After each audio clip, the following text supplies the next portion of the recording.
Hello friends, Debashree লাইফে তোমাদের স্বাগত জানাই। আশা করি তোমরা সবাই ভালো আছো। আমি তো ভালো আছি। আজ তোমাদের সামনে একটা মাছের রেসিপি শেয়ার করলাম, আলু কচু দিয়ে মাছের ঝোল। আমি কড়াইয়ে মাছ ভেজে নিয়েছি। ওই মাছ ভাজার তেলে আমি পেঁয়াজ কুচি আর কাঁচা লঙ্কা দিয়ে দেবো। পেঁয়াজগুলোকে আমি হালকা করে ভেজে নেব। পেঁয়াজগুলো আমি হালকা করে ভেজে নিয়েছি। এবার আমি এর ওপরে আলু আর কচু দিয়ে দেবো। আলু আর কচুটাকে আমি একটু ভাজা ভাজা করে নেব।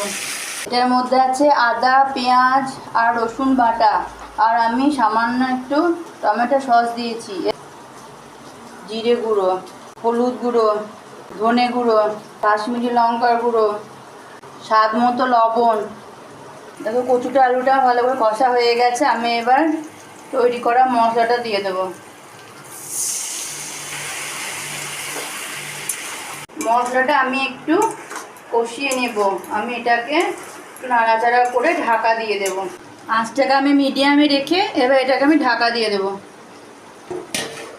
মশলাটা আমার কষা হয়ে গেছে। আমি এবার জল দিয়ে দেবো। ঝোলটা ফুটে উঠলে আমি এবার মাছগুলো দিয়ে দেবো। ঝোলটা আমার ফুটে গেছে। আমি এবার মাছগুলো দিয়ে দেবো।